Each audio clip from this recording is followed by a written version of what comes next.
Topik menyingkap isu, mengungkap fakta. Assalamualaikum warahmatullahi wabarakatuh. Sobat Citra, sahabat Purnama Sidi dan pemirsa channel YouTube Lintas Topik serta pembaca lintastopik.com.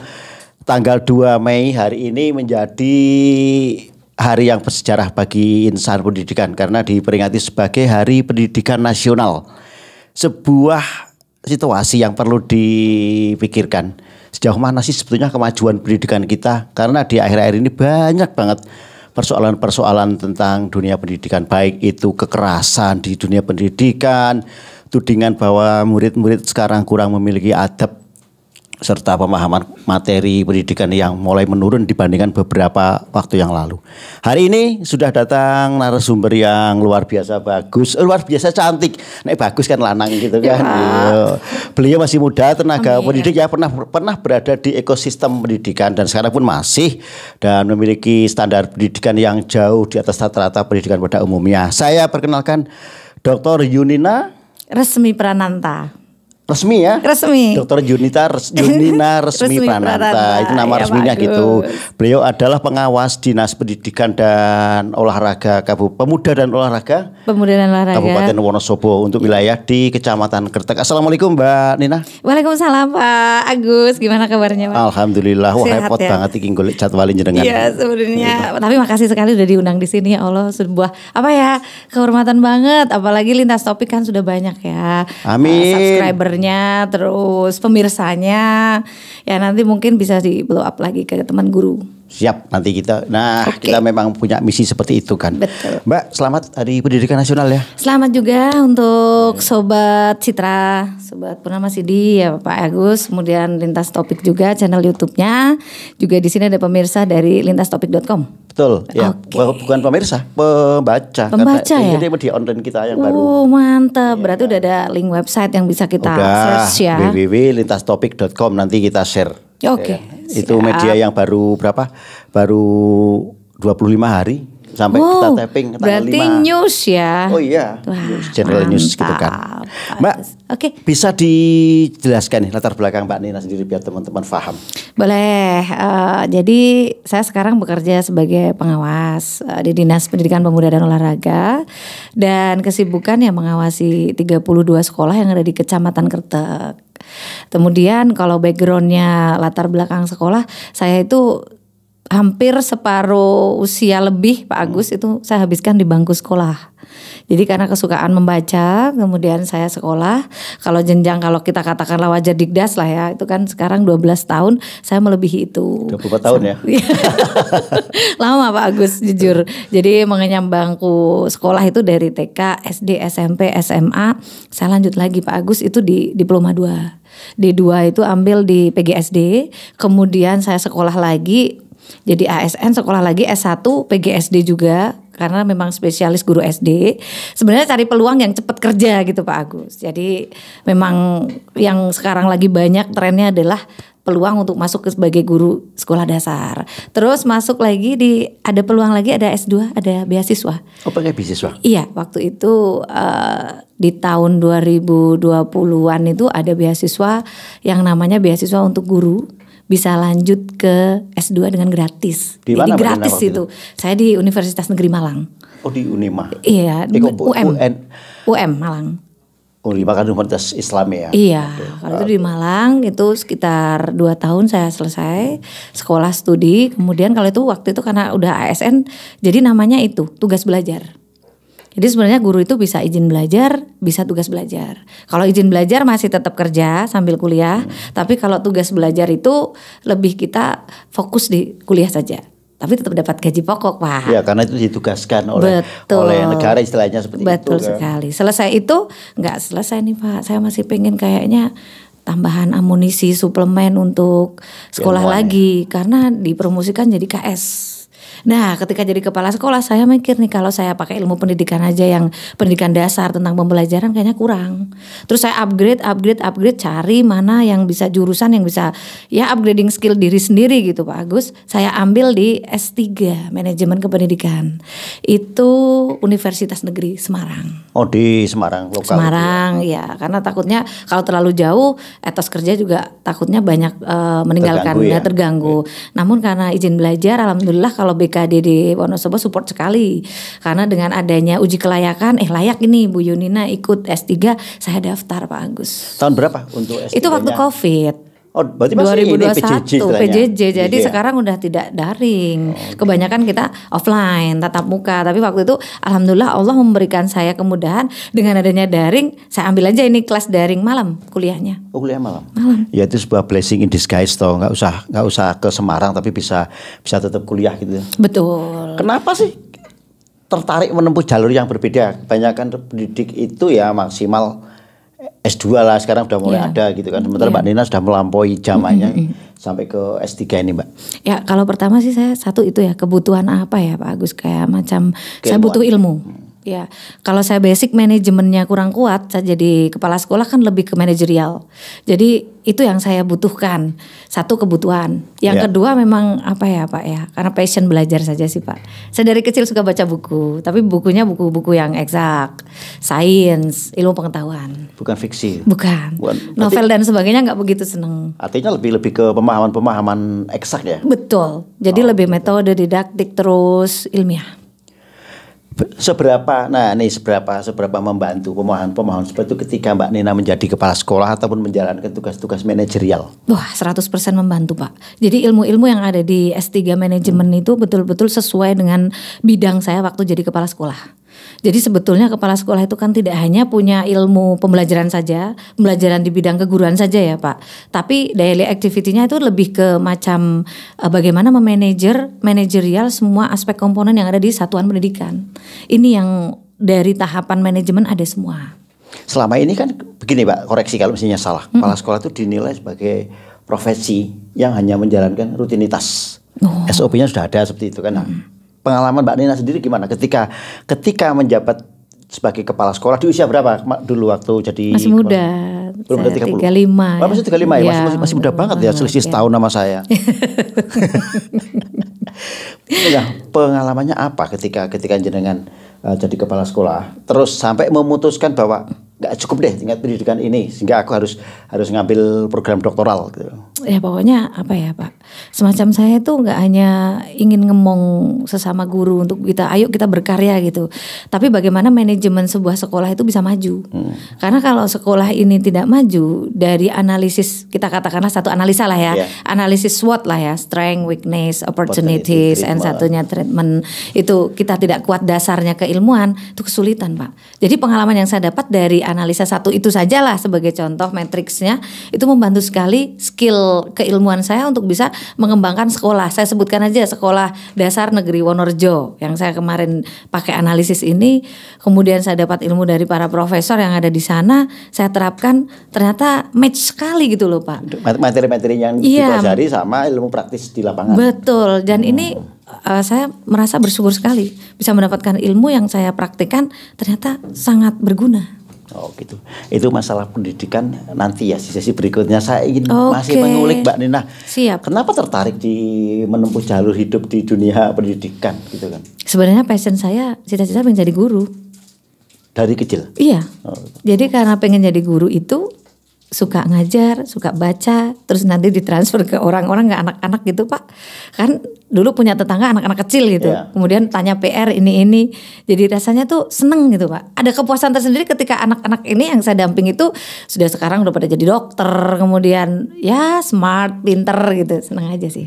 Metode yang dipakai saat itu misalnya Mbak Nina untuk memberikan pengajaran, transfer knowledge-nya ke anak-anak seperti apa? Saya lebih banyak kan kayak macam kasih contoh, kemudian anak-anak praktek gitu Pak. Kalian banyak praktek, banyak project gitu. Terus Mbak, hambatan ketika jenengan menempuh jenjang S3 itu apa aja? Nah hambatannya satu jelas Pak, finansial jelas dong ya Pak. Kan kepikiran maksudnya. Oh, itu izin belajar ya, bukan tugas belajar iya, ini izin ya. belajar. Kan kepikiran juga maksudnya dalam satu semester apa nih yang harus. Tapi kan alhamdulillah Allah memberikan kalau di guru itu ada yang namanya TPG Pak. Tunjangan profesi guru. Jadi itu ya sedikit-sedikit saya tabung dapat, nggak pernah diambil, mikir buat nanti sekolah kayak gitu. Oh gitu. Sama di kita juga ada TPG. Apa tuh Pak? Hah? ETPP. Apa ya Pak?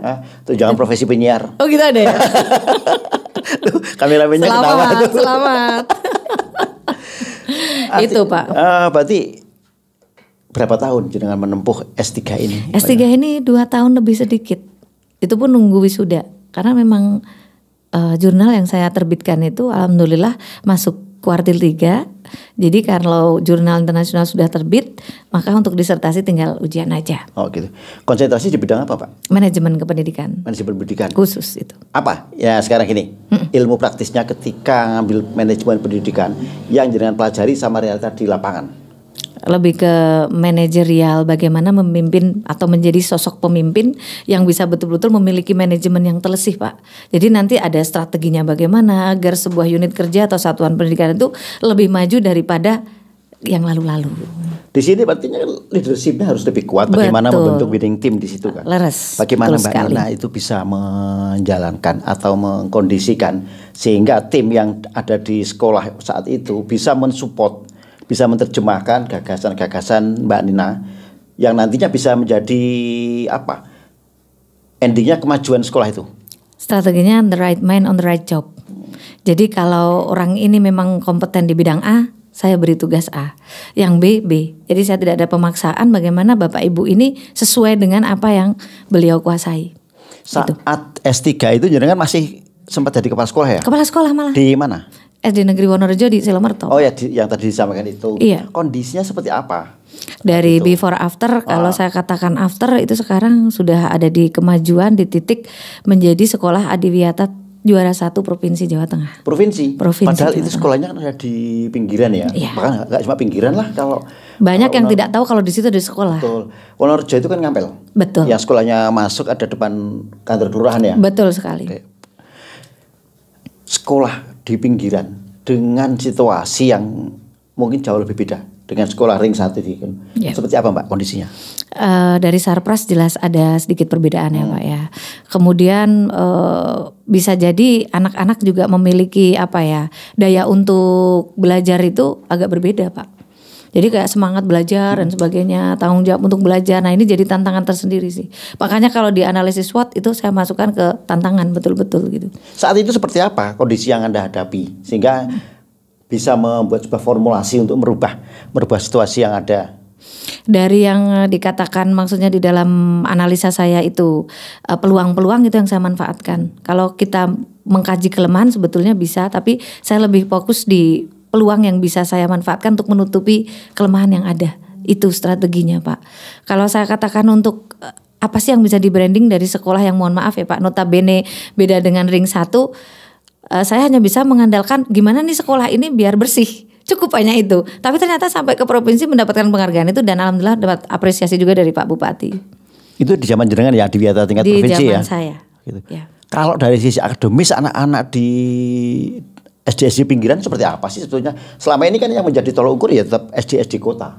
Kita tahu di Wonosobo ada beberapa SD yang menjadi sasaran bidik orang tua ketika memasukkan anak mesti di SD PBDB gitu ya. Iya, nah Mbak Nina ternyata memegang di SD pinggiran dengan pendidikan yang sudah S3. Ya. Situasi akademik anak-anak seperti apa sih? Sebetulnya anak-anak ini mampu Pak. Namun karena mungkin ya satu dukungan dari orang tua itu kan kadang wah ya udahlah pasrahin aja sama sekolahan. Kan ada yang seperti itu. Yang penting manut sama bapak ibu gurunya aja lah. Nah itu bisa jadi nanti ini akan menimbulkan apa ya, ketidakperhatian yang terlalu besar. Nah, harapan saya langsung saya rengkuh komite, saya rengkuh bapak ibu semuanya untuk memberikan perhatian yang lebih untuk anak-anak ya segi belajarnya dan sebagainya gitu. Mbak tadi kan disampaikan metode yang jenengan pakai the right man on the right job. Betul. Sementara ya kadang-kadang SDM yang ada di sekolah itu, guru-guru yang ada di sekolah itu juga beragam. Ya. Bagaimana jenengan memberikan klasifikasi? Oh ini tepatnya di sini, tepatnya di sini gitu loh Pak. Kalau saya pertama analisa awal Pak. Jadi observasi melalui bagaimana orang ini itu mampu di bidang apa itu melalui observasi. Misalnya Mbak? Nah, kalau misalnya pagi saya lihat ada kebiasaan pagi pembiasaan. Siapa sih yang berani megang mic? Contoh ini ya Pak ya. Kemudian ini ternyata guru ini yang bisa. Ternyata public speakingnya bagus loh. Seperti Pak Agus misalnya. Saya manfaatkan untuk nanti jawabnya berarti ibu yang memimpin. Untuk setiap kali pembiasaan yang ada di sekolah. Nah guru-guru yang mungkin bisa memiliki karakter insecure atau kurang percaya diri untuk speaking ditampil. Nah itu nanti bisa di bagian pembuat konten. Di belakang dan sebagainya. Gitu Pak. Oh gitu caranya. Jadi saya tetap observasi melalui pengamatan. Karena itu adalah salah satu bagian juga nih tugas dari kepala sekolah untuk selalu mengobservasi kinerja guru.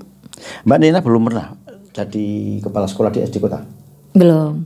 Jadi selesai di situ, alhamdulillah langsung promosi dapat UKKJ, nilainya bagus, jadi pengawas. Pengawas ya. Itu per kapan untuk pengawas di Kertek? Pengawas itu di awal tahun 2024. Sampai sekarang hampir 1,5 tahun ya. 1,5 tahun. Mbak, persoalan pendidikan sekarang kok banyak banget.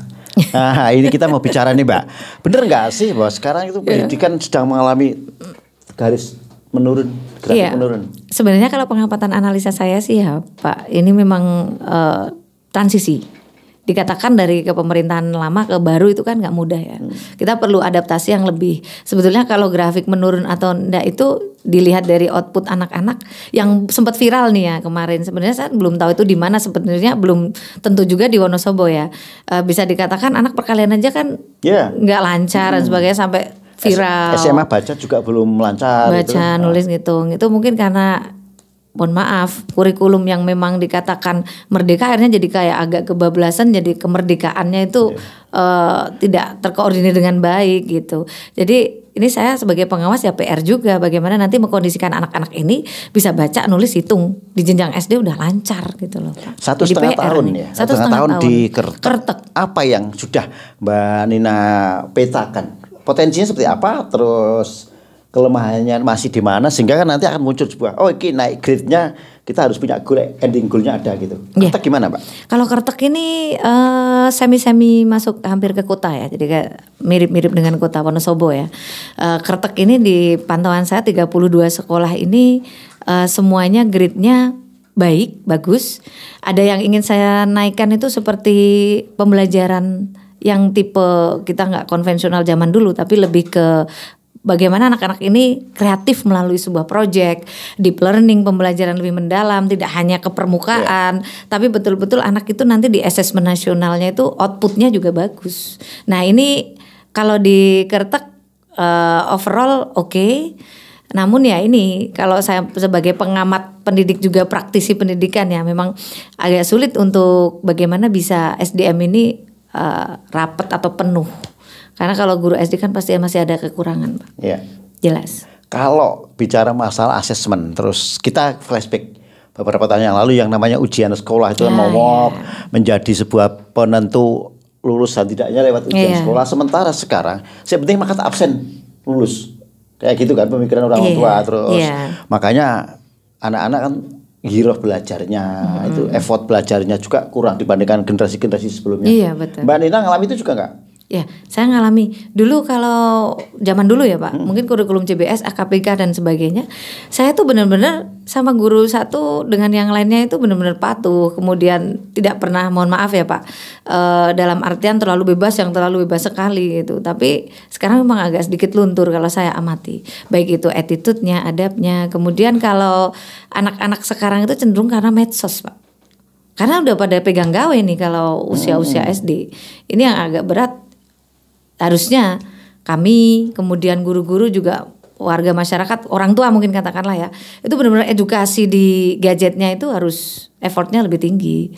Karena itu salah satu faktor yang membuat dalam tanda kutip anak-anak ini jadi males belajar. Kan sekarang anak baca aja sudah jarang Pak. Iya, referensinya lemah banget ya. Jarang. Literasi itu jarang banget. Tidak pernah dibuat sebuah program seperti ini. Misalnya kayak dulu waktu anak saya di SD kota, itu kan setiap pagi 15 menit sebelum masuk mereka ada program literasi pagi. Nah, di Kertek sendiri gimana, Mbak? Sebetulnya itu sudah ada, Pak, pembiasaan seperti itu. Kemudian di samping literasi pagi juga sekarang pembiasaan spiritual itu kan sudah kami dengungkan juga ya, yang kompetensi spiritual. Jadi sekolah negeri pun seperti sekolah yang mohon maaf madrasah dan sebagainya, ada ngajinya dan sebagainya. Sebenarnya itu sudah balancing.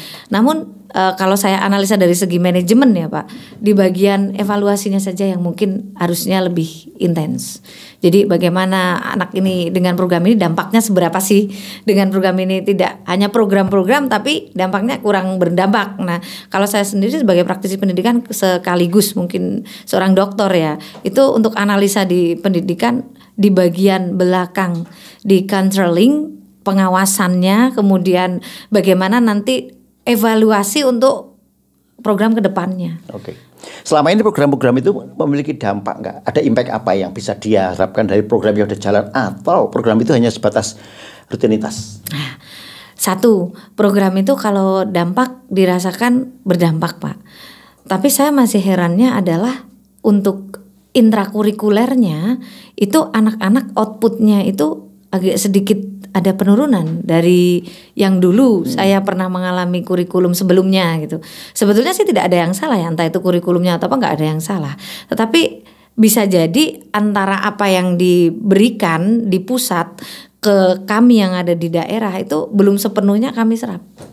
Jadi misalnya ada kebijakan pembelajaran deep learning, kan belum tentu kita menguasai itu apa sih deep learning. Sedangkan penggagas di sana kan kebanyakan mohon maaf nih bisa doktor, bisa profesor gitu. Tapi kan yang kita hadapi di sini guru. Guru itu kan ya kebanyakan kalau mayoritas kan pasti S1 ya kan Pak. Bisa beliau-beliau kan juga belum tentu memahami yang dikasih itu kayak buku itu loh Pak. Buku-buku luar negeri dari Michael Fullan dan sebagainya. Kalau saya mungkin bisa menyerap dengan sempurna. Tapi kalau sudah sampai ke teknis ya itu tugas kami sebagai pengawas akhirnya ngasih bagaimana strategi ini yang dari kebijakan pusat kita berikan ke teman-teman yang ada di daerah dan teman-teman bisa menjalaninya gitu. Kebijakan yang disusun dari pemerintah itu lebih pada ini ya. Kalau di breakdown sampai daerah kayak masih di awang-awang. Pertama pemahaman dari SDM gurunya juga belum merata.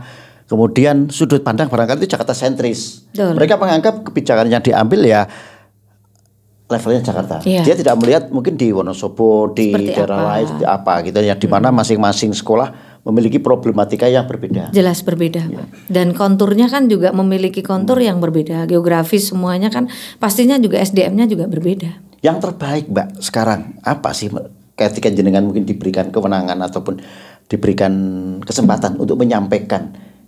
Jenengan kan sudah punya gambaran, punya pengalaman. Nah, yang terbaik seperti apa sih pengambilan keputusan itu? Kalau saya kebijakan di tingkat pusat tidak masalah untuk bisa disamakan ya, tetapi dibarengi dengan semacam kebijakan pelatihan guru upgradingnya ini juga besar Pak. Tapi kalau mengingat sekarang pelatihan bisa dibilang misalkan kan ada orang yang merasa gini Pak, diberikan pelatihan gratis saja udah males nih, ogah nih ikut. Apalagi gitu bayar kan. ya. Apalagi yang berbayar gitu. Jadi akses untuk guru-guru belajar di sini juga perlu di-up lagi. Jadi saya itu memang butuh seorang pemimpin atau sosok-sosok yang memang ayo yuk kita sinau bareng nah gitu. Jadi seolah-olah itu karena kita ya sama saja kita manusiawi. Kadang ada titik jenuh mungkin bad mood dan sebagainya. Apalagi untuk baca sekian halaman dan sebagainya kan juga tidak mudah gitu untuk belajar dan sebagainya. Guru-guru ini sebetulnya butuh pendampingan, butuh mentor-mentor. Makanya di Kertek ini saya terjun langsung Pak. Oh gitu. Jadi saya mentoring semua sekian ratus guru. Kertek ada berapa sih guru? Ya hampir 200 lebih lah. 200 lebih. Ya itu ASN P3K dan CPNS. PNS. Masih honor juga. Ada juga. Saya dampingi juga itu. Kalau jumlah muridnya berapa anak didik? Ya 2000 lebih lah. 2000 lebih ya, dari 32 SD ya? Iya banyak.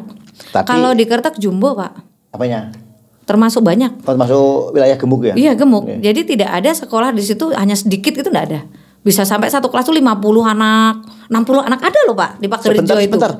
Satu kelas 50 sampai 60. Efektif enggak sih sebetulnya? Bukankah itu lebih bagus dipecah jadi 2 kelas? Makanya saya selalu negosiasi untuk gimana sih sarana prasarana untuk ditambah kelas. Nah, nanti kita bahas juga kalau ada pemecahan rombel berarti ada persoalan infrastruktur. Seperti apa gitu jelas. kan. Kalau Kertek sendiri gimana? untuk sarprasnya? Alhamdulillah banyak sih dari Pemda itu perhatiannya. Apalagi ini dari 32 sekolah nih ada yang disasar di perpustakaannya, ada yang disasar untuk bangunan lab, ada yang diberi juga untuk tambahan ruang kelas, Pak. Namun ya bertahap. Mungkin dibagi dengan aspek-aspek yang lain ya itu. Kan tapi setidaknya dengan saya kadang diskusi dengan teman-teman yang mungkin pemegang kebijakan dan sebagainya, kan akhirnya di sana ternyata butuh dan sebagainya. Nilai unggulan di Kretek apa yang ingin ditonjolkan?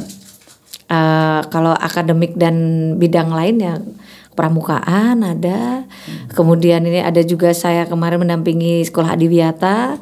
Jadi ilmu yang kemarin saya dapat saya berikan juga di situ. Jadi memang ya jadi sesuai sekali gitu Pak. Apa yang saya dapatkan keilmuan di bidang saya sekolah sampai tinggi seperti ini gitu. Jadi tidak ada kata orang sekolah tuh gak ada gunanya gitu. Sebetulnya enggak. Saya merasa bahwa saya tuh more confidence gitu loh Pak. Lebih pede dengan saya umur sekarang menjadi pengawas. Awalnya tahu jadi pengawas harus kan sepuh dulu lah. Iya, paling enggak kayak gitu kan. Kayak udah mau pensiun baru jadi pengawas gitu kan. Tapi sekarang saya image ini jadi ternyata tidak. Teman-teman tuh butuh betul-betul supply tentang keilmuan. Karena sekarang digitalisasi udah masuk di pendidikan, Pak. Jadi otomatis para kepala sekolah dan guru itu akan bertanya ke saya, gimana sih kalau masuk ini, login ini, kalau udah login ini lalu kemana? Nah itu kan juga butuh pendampingan yang mungkin effortnya lebih. Sekarang aplikasi semua ya Pak. Aplikasi semuanya. Nah kalau ya guru-guru mau pensiun ya wis repot. Ya kasihan juga sih sebenarnya. Iya. Ya, tapi mau nggak mau kan memang itu harus dilakukan. Betul. Mbak, output itu bagi siswa tidak terlepas dari bahan bakunya. Dalam hal ini misalnya kemampuan guru bagaimana untuk menerjemahkan, transfer pengetahuan dan lain-lain. Sebetulnya kalau dari sisi guru ya umum misalnya nggak cuma di Kretek, seperti apa sih sampai sekarang tudingan-tudingan pelajar itu nggak seperti beberapa generasi sebelumnya gitu loh. Ya sebenarnya guru ini kan mereka sudah terbiasa ngajar ya. Apalagi kalau guru SD kan biasa di kelas 1 terus gitu ya. Kelas, bisa jadi guru kelas. Bisa jadi kan beda dengan SMP ya Pak. Kalau SMP kan dia lintas kelas, mata pelajaran. Kalau SD itu kan cenderung kalau udah di kelas 1 paling naik ke 2, ke 3 gitu. Tiba-tiba nanti dia turun. Kecuali kalau senior itu biasanya beliau kan lebih ngemong, lebih ngayomi. Jadi lebih banyak di kelas bawah. Itu aja di guru perempuan ya? Ya itu aja guru perempuan. Karena kalau saya lihat juga banyak guru perempuan ya kalau guru sekarang SD. lebih banyak? Ya. Saya kemarin ngisi mendampingi sekian ratus guru yang ada di Kecamatan Kretek. Saya beri pemahaman mentoring untuk kebijakan yang baru gitu. Saya lihat ibu-ibu lebih banyak mendominasi. Kalau ibu-ibu mendominasi di jumlah tenaga pendidikan, bagaimana dengan effort untuk mempelajari hal-hal baru? Ya alhamdulillah lebih tekun sih Pak. Maksudnya dalam artian asik nih diajak kalau ibu-ibu ini oke, siap. Apalagi yang masih muda-muda ini udah pasti effortnya tinggi gitu. Kalau yang sepuh saya terus bagaimana saya tuntun gitu. Tentunya jadi termasuk pengawas idola ini di Kretek saya. Wah asik ya. saya bukan jatuhnya diawasi ya.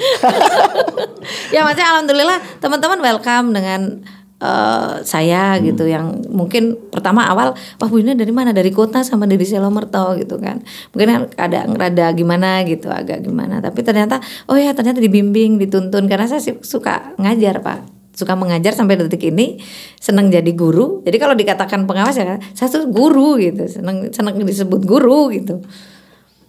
Passionnya tetap didengar ya, guru. Pendidik ya. Yeah. Nah kalau selama ini passionnya pendidikan untuk murid, ini hari ini untuk guru kan, yeah. sebagai tim kan. Betul, yeah. Ternyata betul Pak. Tapi kalau misalnya range usia guru itu sekarang berapa sih? Antara yang ini, yang melek teknologi dengan yang sudah adalah rodo pasrah aja gitu gimana? Kalau range usia guru saya analisa yang sepuh lebih sedikit karena katanya nih 2026 2027 itu kan udah habis ya. Artinya udah generasi baru ya. Purnanya tinggi. Pokoknya 2026 2027 itu generasi old sudah banyak yang pensiun ya. Iya, yang lahiran 60-an lah atas. Gitu. Ya. Mbak kalau seperti itu ketika guru-guru generasi baru, kita lihatlah kalau dulu kan masih ada SPG sebagai mungkin yang lulus, yang pensiun besok ini juga produk-produk terakhir SPG ya. betul. Mereka sudah diajari dengan ilmu pedagogi. Iya bagus sekali ilmu. Sekolah di SPG itu saat itu sudah diplot. Ini nanti jadi apa? jadi guru. Kalaupun mereka berkesempatan melanjutkan ke IKIP, itu juga jadi guru. Sehingga alur pemikiran sudah ada. Sementara guru baru ini kan SMA, terus nggak linear lah ilmu apa pedagogiknya ya. Seperti apa sebetulnya nanti terapan di sekolah? Sebenarnya ada sedikit kesulitan, Pak.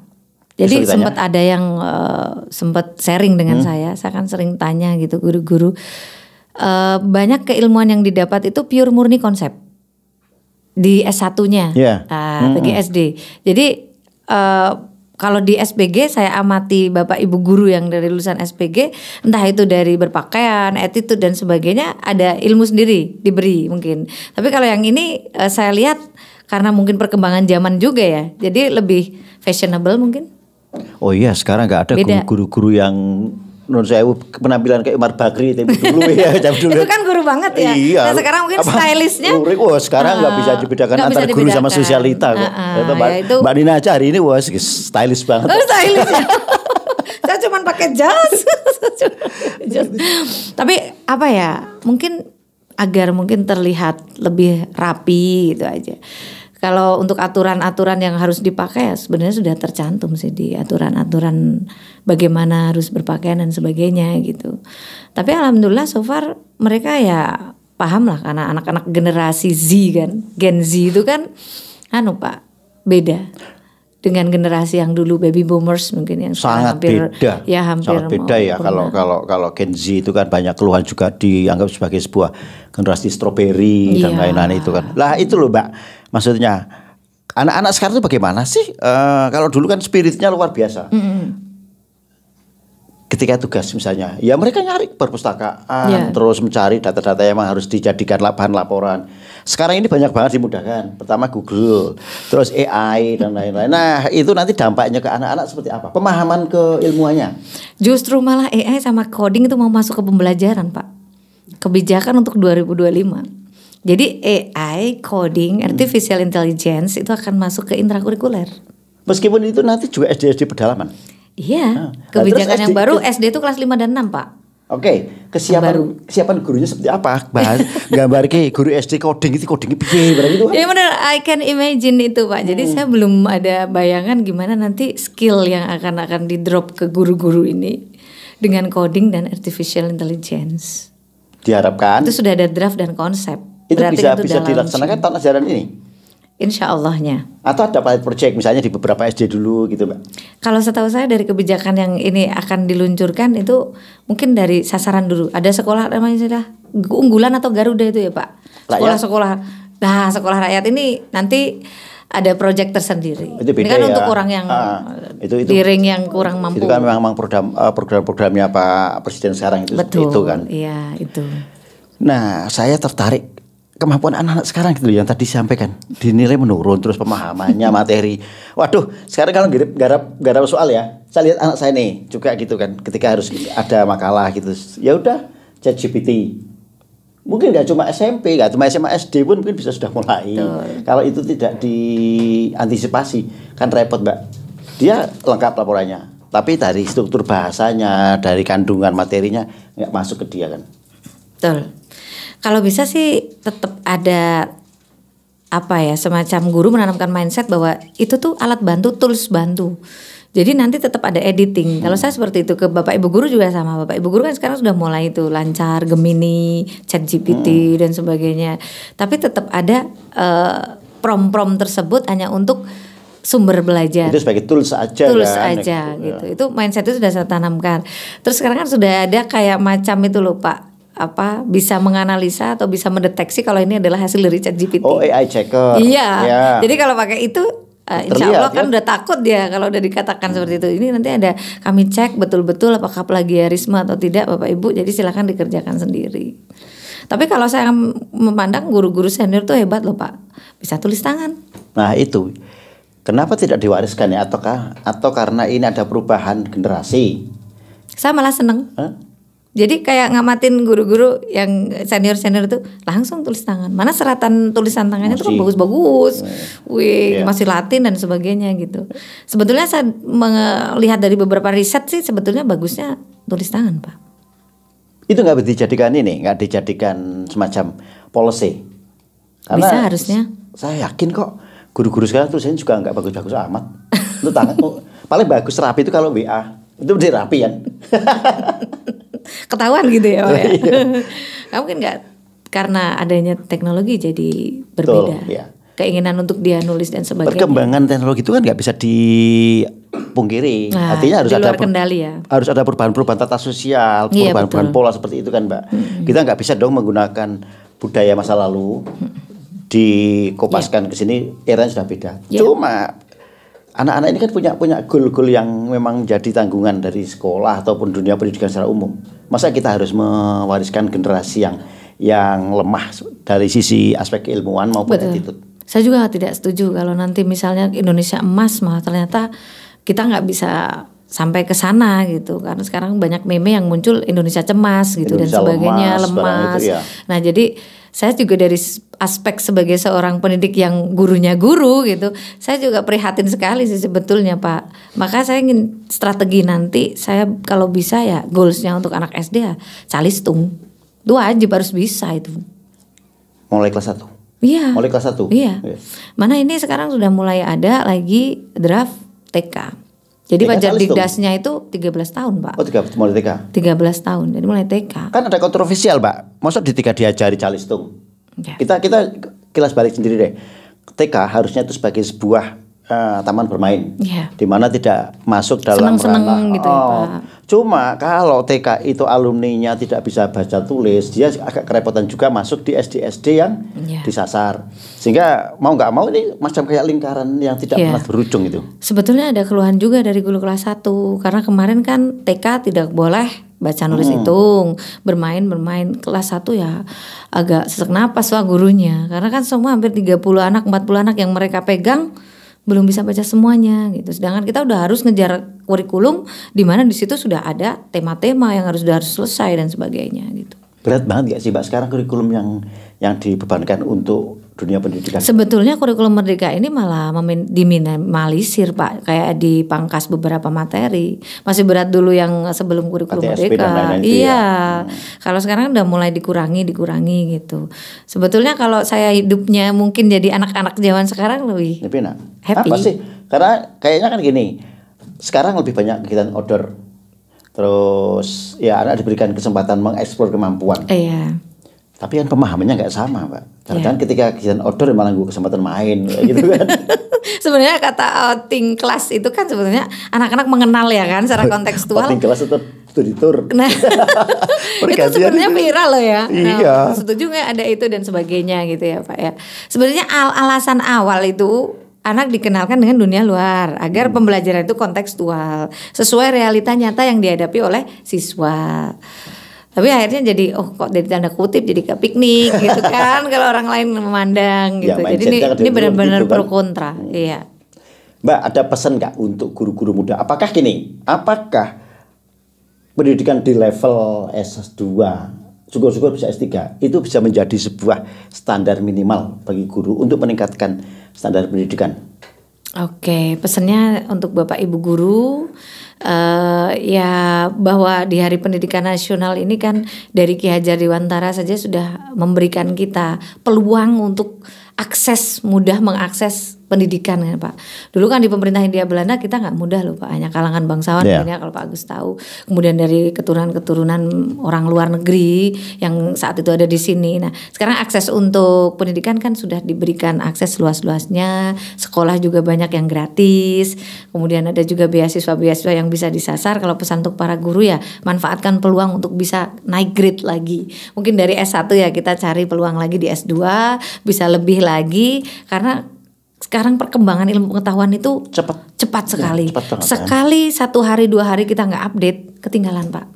Jadi ini yang menjadi PR besar untuk saya juga untuk bisa memotivasi para guru. Tetap semangat para guru di Indonesia. Kalau misalnya nanti guru-guru itu memiliki tingkat pendidikan lebih tinggi dari yang sekarang gitu, yakin nggak dunia pendidikan kita ini jauh lebih baik? Jauh lebih baik. Iya. Karena dengan pendidikan tinggi, standar kualitasnya juga akan tinggi, pemikiran teman-teman pengetahuannya juga lebih luas. Nah, sekarang itu materi akademiknya Mbak tentang attitude yang dinilai juga disorot. Anak-anak sekarang kok adabnya kurang ya. Itu di mana salahnya?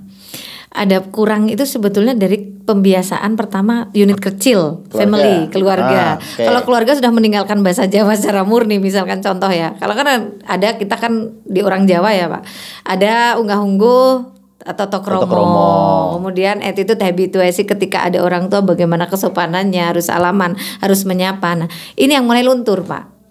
Jadi ada orang tua atau enggak dia kenal atau enggak kan sekarang udah enggak nyapa lagi gitu. Jadi yang itu yang harus diperbaiki. Kalau saya sekarang pokoknya menekankan kepada Bapak Ibu guru, tetap kita nguri-uri apa yang harus memang orang timur itu, adab orang timur harus lakukan. Termasuk gurunya juga. Sama. Nah, pemahaman guru sendiri dengan ajaran-ajaran seperti itu bisa enggak? Karena ini guru-guru generasi baru juga. Kalau guru-guru senior sepuh mungkin sudah ya. Tapi kalau untuk yang era Gen Z yang baru, milenial, saya pendampingannya harus lebih effort lagi. Effortnya luar biasa ya. Iya, effort lagi. Jadi kalau dikatakan nanti, oh ini Bu Yudina kok kayak gini aja misalnya disentil atau apa, udah menjadi kewajiban, tupoksi gitu saja kan. Gitu.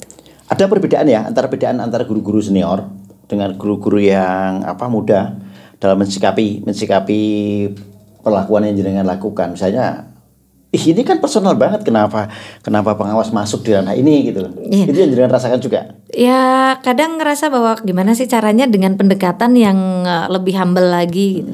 Jadi ada kan cara bagaimana nanti mengingatkan, menegur itu dengan cara yang lebih friendly. Jadi tidak kayak dulu lagi ya, model-model company ya. Kok Bapak tahu gitu? Iya, tahu betul, saya ngerasa kok. Bapak tahu. Generasi. Jadi lebih humble karena apa? Gen Z ini agak baper Pak. Ya. Jadi beda. Saya tuh hidup di dulu dengan zaman dulu sekarang, karena sekarang kan range udah mau 40 tahun gitu ya, usia-usia gitu. Jadi kan sekarang lebih agak pelan, slow gitu ya. Tapi kalau yang saya hadapi 30 ke bawah atau 30 lebih dikit gitu kan, harus seperti teman. Cuma kalau misalnya untuk guru-guru yang muda, pemahaman ke attitude, itu sudah mengalami perubahan era kan? Betul. Dampaknya ke murid gimana? Maka jangan-jangan nanti, anak-anak ya orang ngerti attitude karena guru ini juga kurang gitu loh. Nah, yang saya sekarang melihat ya, karena eranya yang berbeda, gampang medsos terkait FOMO dan sebagainya, ya sudah menjamur Pak.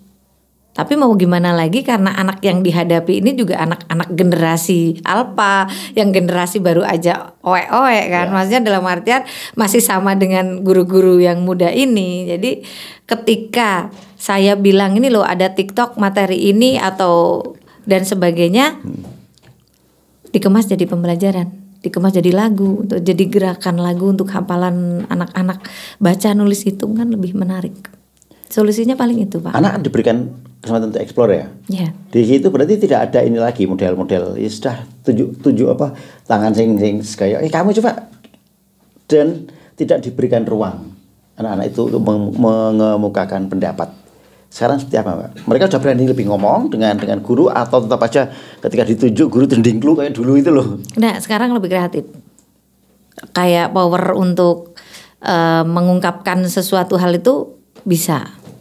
Dulu kan masih udah mulai bisa ngomong. Saya masih ingat itu loh Pak Agus, tangan nih sedeku gitu ya. Oh iya. Mirengake Bu Guru gitu. Kayaknya sekarang udah gak zaman Pak.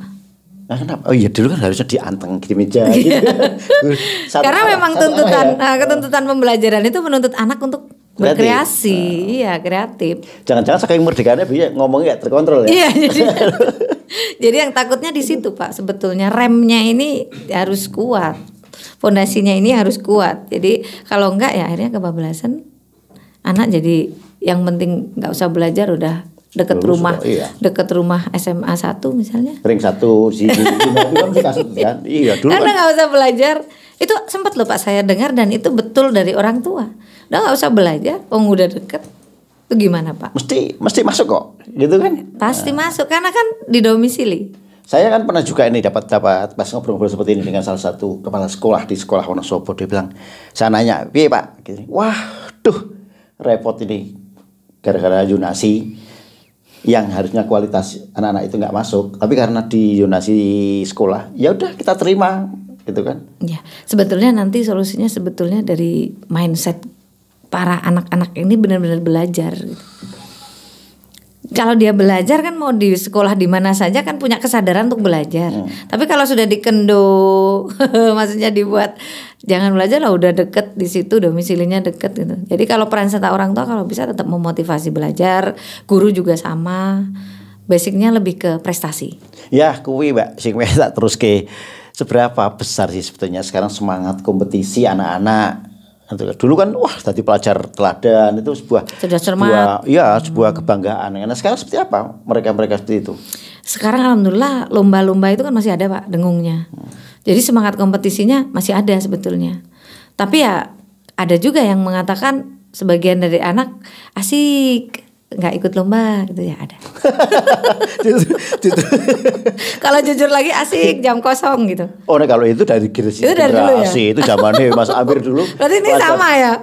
Pelajarannya paling disukai bagi saya itu apa? Guru jam kosong, guru ini rapat gitu. Wis dari dulu nggak pernah berubah.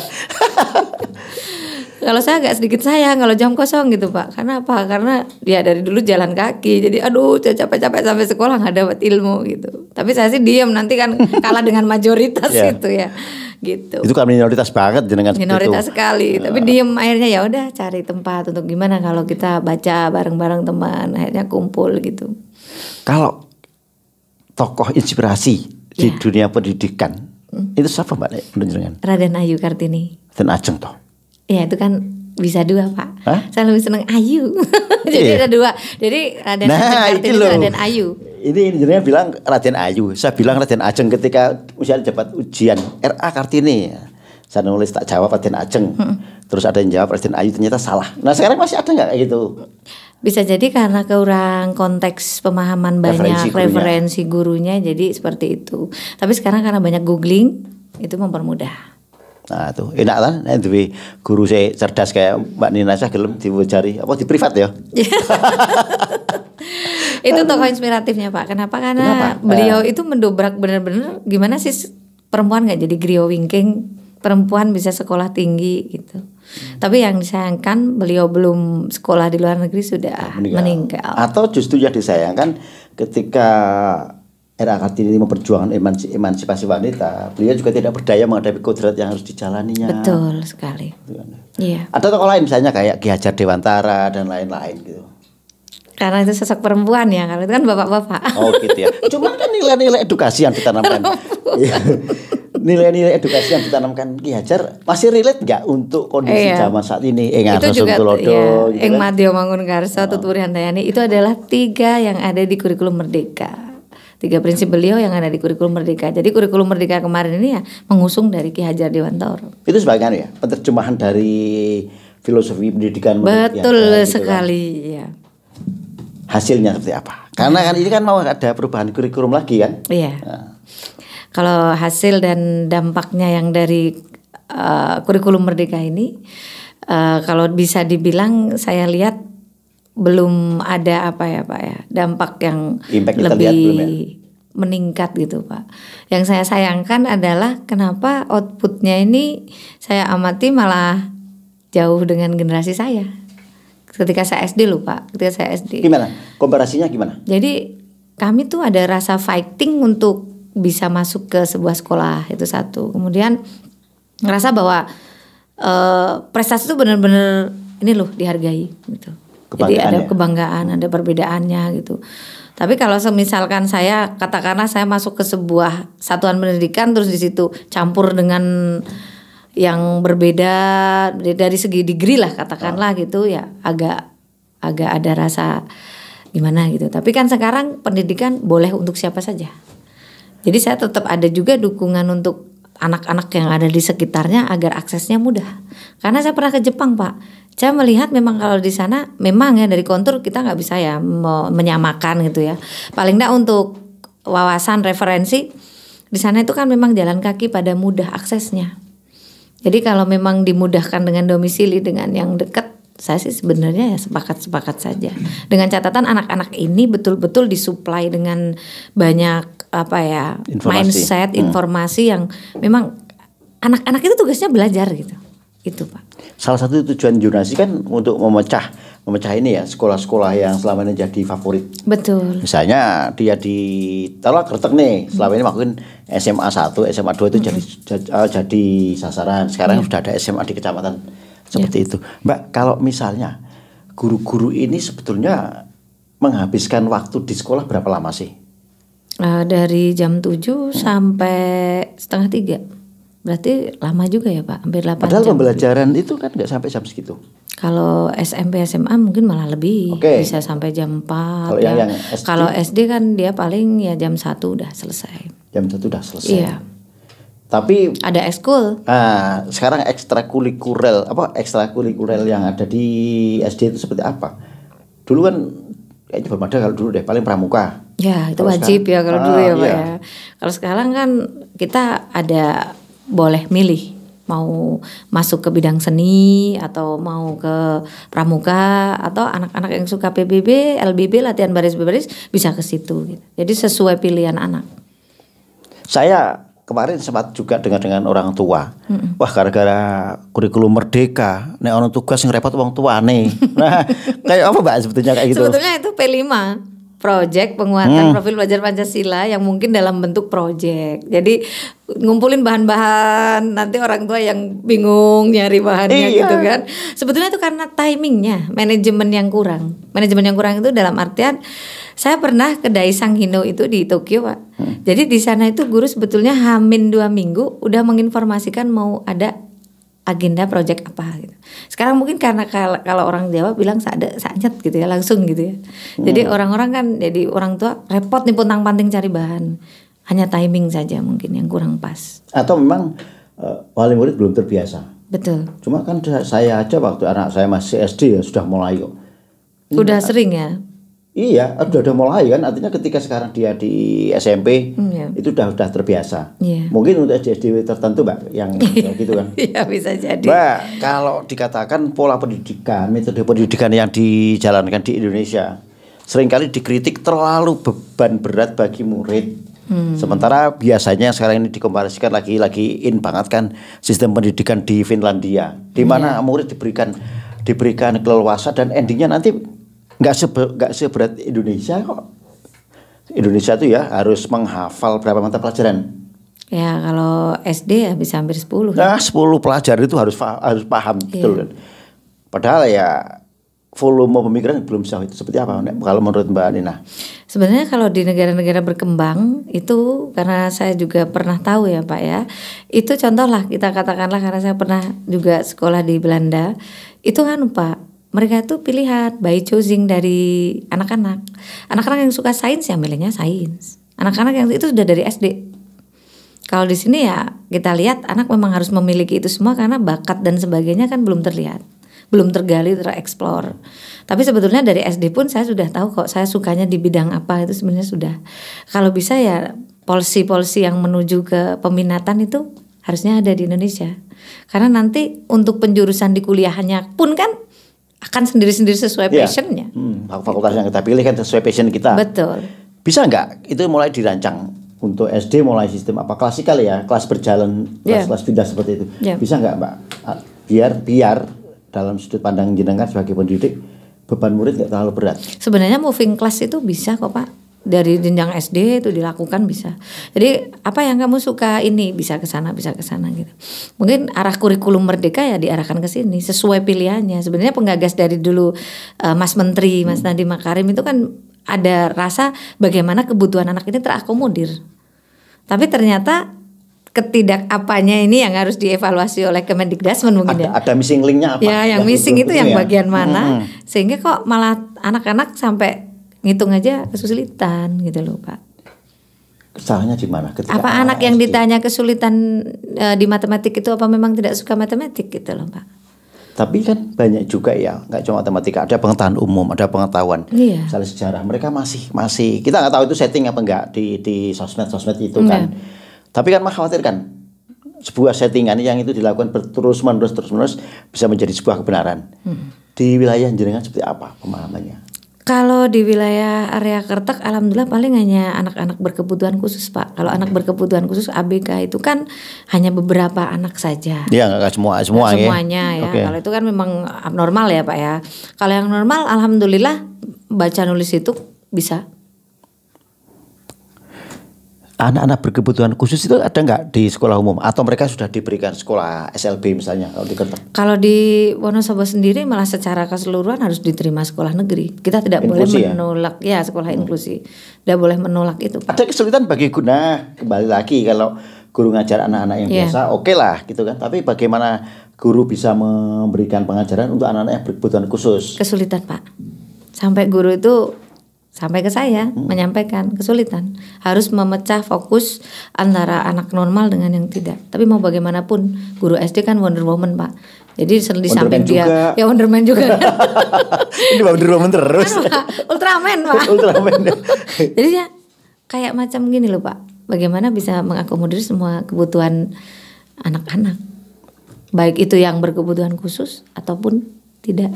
Wih, ngeri Hebat ya, juga. Pak ya? Itu guru SD itu baratnya Semua mapel loh Pak. Iya. Semua mapel. Kalau guru SMP hanya mata pelajaran, Iya. dosen hanya satu mata kuliah. Iya. Itu luar biasa. Dan lebih luar biasa sih siswanya. Sing guru mudeng apa jadi harus tahu. Harus gitu. tahu ya. Oke. Hebat ya Pak ya guru SD itu Ya saya juga pernah ngalamin, juga pernah ngalamin juga kan, jadi Pernah ya, siswa, Pak, ya? jadi siswa Jadi siswa. maksudnya.